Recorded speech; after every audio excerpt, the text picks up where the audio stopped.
एक बड़े शहर में रतनलाल अपनी बेटी संध्या और छोटे बेटे कुणाल के साथ रहता है।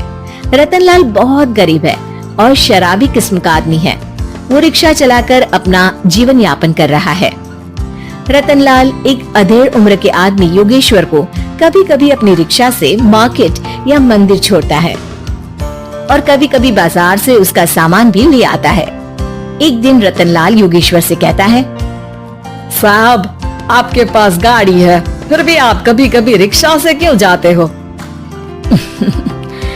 इन शहर की गलियों को आराम से देखना मुझे बहुत पसंद है।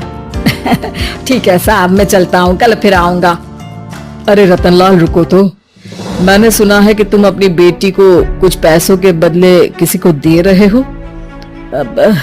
अभी किसी को बेचे नहीं तो क्या करे साहब।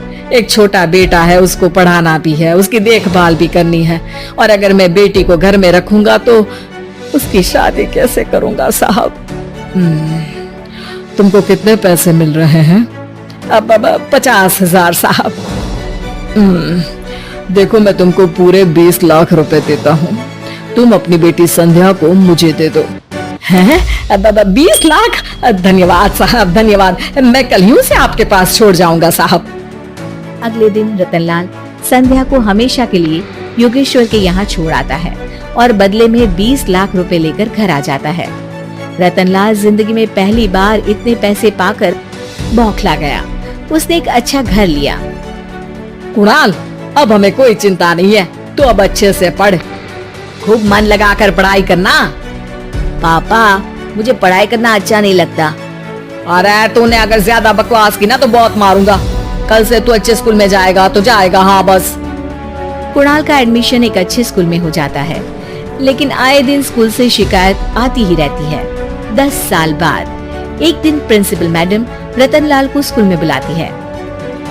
रतनलाल, आपका बेटा कुणाल बहुत आवारा हो गया है और ये बिल्कुल भी पढ़ाई नहीं करता है, बल्कि उसका दिमाग गलत कामों में जा रहा है। अब मैं उससे बात करूंगा मैडम। ठीक है, आज ये आखिरी मौका है, अगली बार तो मैं उसे स्कूल से ही बाहर निकाल दूंगी।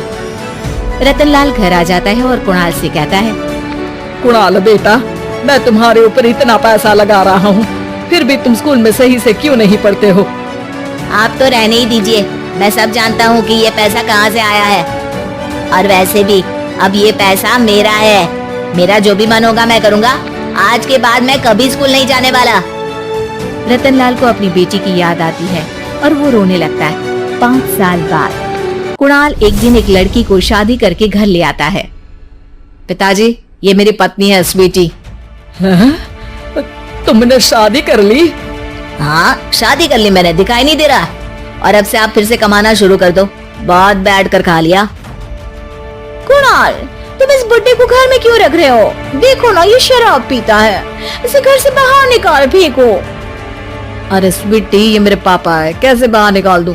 और वैसे भी घर में कोई तो चाहिए ना काम करने वाला, नौकर समझ कर रख लो।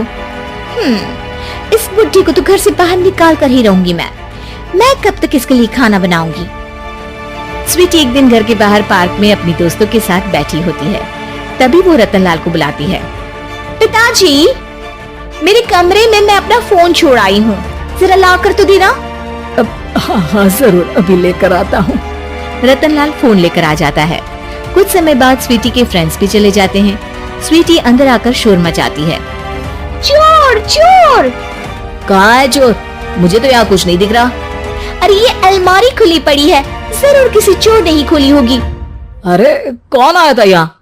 यहाँ तो पिताजी आए थे बस। अरे बहू, मैं चोर नहीं हूँ। मुझे तो आप पर अब बिल्कुल भी विश्वास नहीं है पिताजी, क्योंकि जब आप पैसे के लिए दीदी को बेच सकते हो तो आप चोरी भी तो कर ही सकते हो। अरे लेकिन वो सब तो मैंने तेरे भले के लिए किया था ना। मैं तो कहती हूँ कि हमें इनके कमरे की तलाशी लेनी चाहिए। तुम बिल्कुल सही कह रही हो, चलो। स्वीटी और कुणाल दोनों रतनलाल के कमरे की तलाशी लेते हैं और उन्हें वहाँ स्वीटी की ज्वेलरी और पैसे मिल जाते हैं। मैं तो पहले ही जानता था कि चोर आप ही हो। निकल जाओ मेरे घर से और दोबारा अपनी शक्ल मत दिखाना। रतनलाल आंखों में आंसू लिए घर से निकल जाता है। स्वीटी मन ही मन सोचती है, आज तो मेरी प्लानिंग सफल हो गई। जैसा मैं चाहती थी ऐसा ही किया और बड़ी आसानी से उस बुड्ढी को चोरी का इल्जाम लगाकर घर से भगा दिया। रतनलाल की हालत अब ज्यादा खराब हो गई और वो सड़क पर बैठकर भीख मांगकर खाने लगा। एक दिन वहाँ एक गाड़ी आकर रुकी और सड़क पर बैठे सभी भिखारियों को अपने सेंटर ले गई। एनजीओ की मालिक संध्या एक एक करके सभी को सुविधा मुहैया कराती है। तभी उसकी नजर रतनलाल पर पड़ती है। पिताजी, संध्या तू? पिताजी आपकी ये हालत कैसे हुई? ये सब मेरे पूरे कर्मों की सजा है जो मुझे मिल रही है। मुझे माफ कर दे बेटी।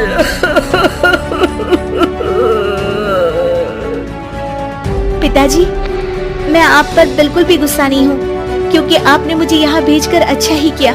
मेरी जिंदगी बदल गई। लेकिन ये सब हुआ कैसे बेटा?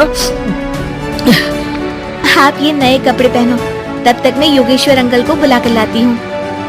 योगेश्वर अंकल? हाँ अंकल। योगेश्वर जी ने तुझसे शादी नहीं की थी?